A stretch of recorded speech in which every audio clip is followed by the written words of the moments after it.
Bismillahirrahmanirrahim. Assalamualaikum warahmatullahi wabarakatuh. Saya Syahrina Awaluzayana, dan pada pertemuan kali ini kita akan membahas materi tentang sejarah peradaban dan pendidikan Islam di Mughal, India. Kekaisaran Mughal berdiri pada tahun 1526 sampai dengan 1857 Masehi, merupakan salah satu puncak peradaban Islam di Asia Selatan yang melahirkan kemajuan luar biasa di bidang politik, budaya, seni, dan terutama pendidikan. Sistem pendidikan pada masa ini memperlihatkan perpaduan harmonis antara ulum ad-din, ilmu agama, dan ulum al-aqliyah, ilmu rasional. Sultan-sultan Mughal seperti Akbar, Jahangir, Shah Jahan, dan Aurangzeb memiliki kebijakan berbeda dalam pengembangan pendidikan. Namun semuanya turut memperkaya khazanah keilmuan Islam di India. Materi ini bertujuan menganalisis kebijakan pendidikan para Sultan Mughal, perkembangan lembaga pendidikan, serta peran bahasa, sastra, dan arsitektur dalam perkuat peradaban Islam pada masa itu.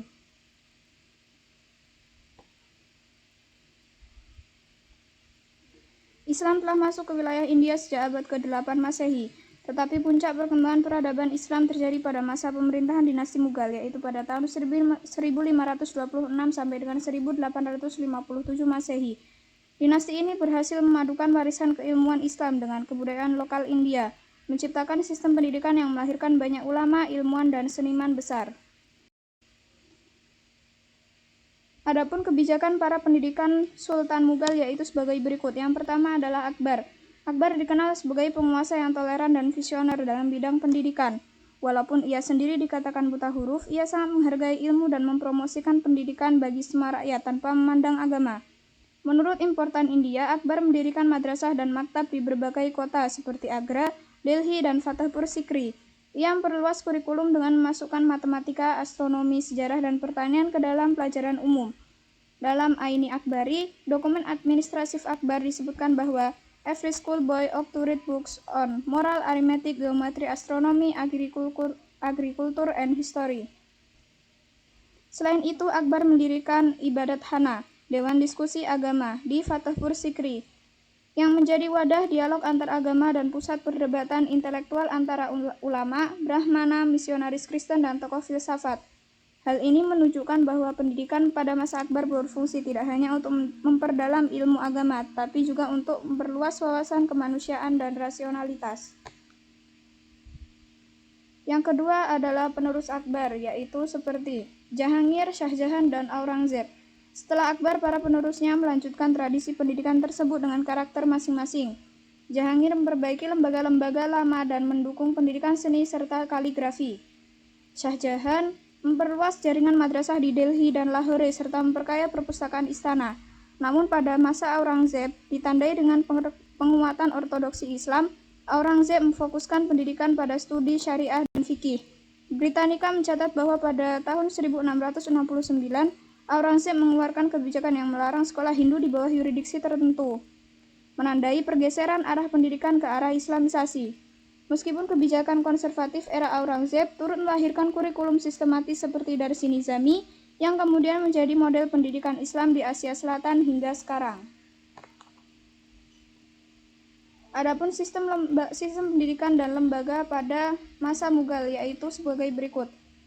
Yang pertama adalah maktab, dan yang kedua adalah madrasah.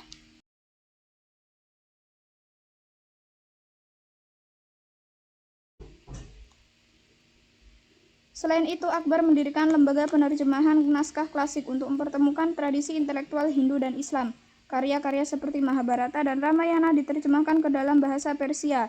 Upaya ini memperluas cakrawala ilmu dan menciptakan budaya ilmiah yang lintas agama.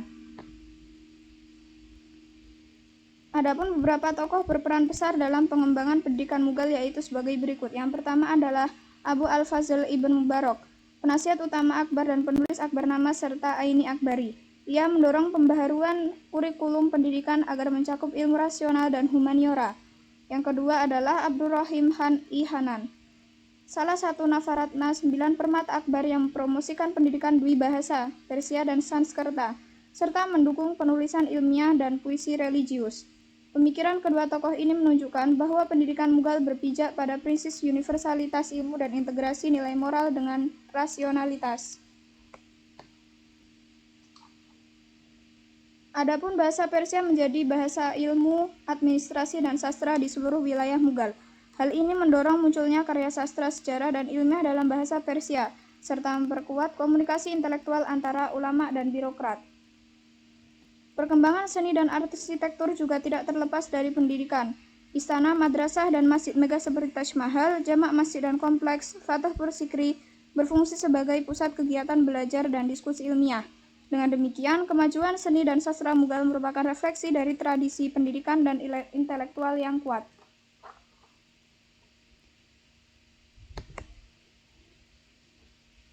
Kesimpulannya, masa kejayaan Mughal yaitu pada abad ke-16 sampai dengan 18 Masehi merupakan era keemasan bagi pendidikan Islam di India. Melalui kebijakan para sultan seperti Akbar dan Aurangzeb, pendidikan menjadi sarana penting dalam membangun legitimasi politik sekaligus memperkuat peradaban Islam. Sistem pendidikan Mughal berhasil memadukan antara ilmu agama dan ilmu rasional. Akbar dengan kebijakan pluralistiknya menjadikan pendidikan sebagai jembatan antar agama, sementara Aurangzeb menekankan ortodoksi dan hukum Islam. Warisan pendidikan Mughal seperti kurikulum Darsi Nizami, madrasah tradisional, dan tradisi literasi bahasa Persia masih bertahan hingga kini di berbagai lembaga pendidikan Islam di Asia Selatan. Kajian tentang pendidikan Islam di masa Mughal perlu terus dikembangkan melalui penelitian historis dan komparatif dengan dunia Islam lainnya seperti Turki Utsmani dan Safawi agar dapat dipahami kontribusinya terhadap sistem pendidikan Islam global.